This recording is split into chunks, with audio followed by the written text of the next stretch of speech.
నమస్తే, నేను మీ రాజేష్ వద్ద. ఈరోజు వెలుగు దినపత్రికలో ఒక చిన్న వార్తను మనం చూస్తున్నాం.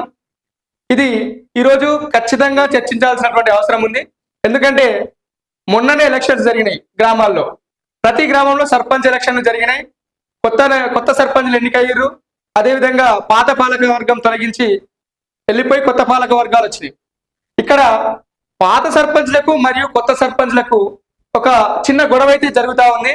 ఈ గొడవ ఎందుకు జరుగుతుంది, దీనికి కారణాలు ఏంటనేది ఒకసారి మనం చూస్తాం.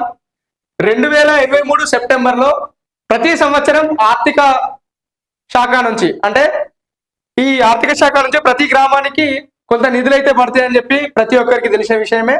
ఇవనేది ఎట్లుంటుందంటే, గ్రామంలో జనాభా ప్రాతిపదికన ప్రతి గ్రామానికి ఇంత అమౌంట్ అనేది ఆర్థిక సంఘం నుంచి మనకు ప్రతి సంవత్సరం అది మన గ్రామ పంచాయతీ ఖాతాల్లో ఇప్పుడు ఎవరైతే ఉన్నారో కొత్త సర్పంచ్లు, కొత్త గ్రామ పంచాయతీలు, ఈ కొత్త పాలక వర్గం వచ్చిన తర్వాత 277 కోట్ల నిధులని కేటాయించడం జరిగింది.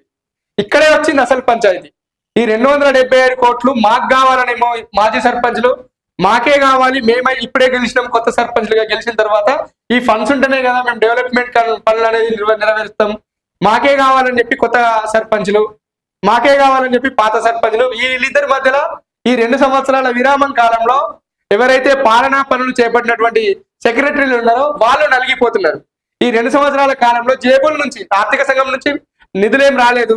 జేబుల్లో నుంచి గ్రామ పంచాయతీ ఏదైనా చిన్న చితక ఏమైనా ఫండ్స్ వస్తే, స్పెషల్ డెవలప్మెంట్ ఫండ్స్ కానీ ఇంకేమైనా ఉంటే గ్రామ పంచాయతీ నిధుల నుంచి ఈ పంచాయతీ కార్యదర్శులు ఈ యొక్క పనులను నిర్వర్తించారు ప్రతి గ్రామంలో 2 సంవత్సరాలు. ఇప్పుడు కొంతమంది ఏదైతే పంచాయతీ సెక్రటరీలు ఉన్నారో వాళ్ళు కూడా కొంత డబ్బుల్ని మా చేతులకి వెళ్ళి పెట్టుకొని, మేము వర్కర్లకు జీతాలు ఇచ్చినాము, అంటే ఎవరు పారిశుద్ధ్య కార్మికులకు జీతాలు ఇచ్చినాము, ట్రాక్టర్లలో డీజిల్ పోయించినాము, ఈ బకాయిలు మాకే కావాలనేమో పంచాయతీ సెక్రటరీలు, మాకే కావాలనేమో మాజీ సర్పంచ్లు, మాజీ పాలక వర్గం, మాకిస్తే మేము డెవలప్మెంట్ ని చూపిస్తామని చెప్పి కొత్త పాలక వర్గం, వీరి మధ్య గొడవ అయితే జరుగుతుంది. ఈ గొడవ అయితే జరగకుండా అన్ని సక్రమంగా జరగాలి అంటే అటు పాత సర్పంచ్లకు సంబంధించినటువంటి పెండింగ్ బిల్లులను ప్రభుత్వం వెంటనే రిలీజ్ చేయాలి.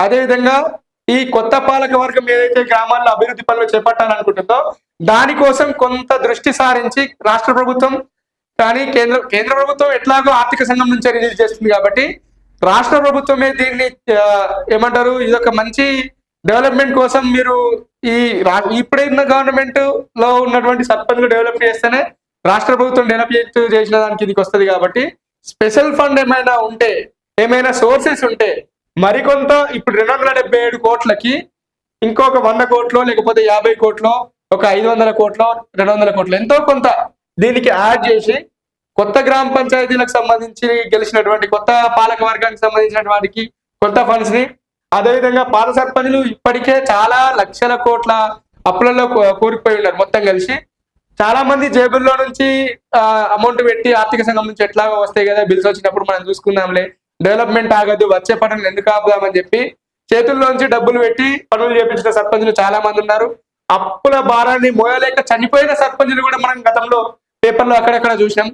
వాళ్ళ బాధను కూడా కొంచెం అర్థం చేసుకొని ఇప్పుడున్నటువంటి రాష్ట్ర ప్రభుత్వమే మరికొంత ఫండ్ ని రిలీజ్ చేసి ఈ యొక్క గ్రామ పంచాయతీ నిధులకు కేటాయించాలని కోరుతున్నాం.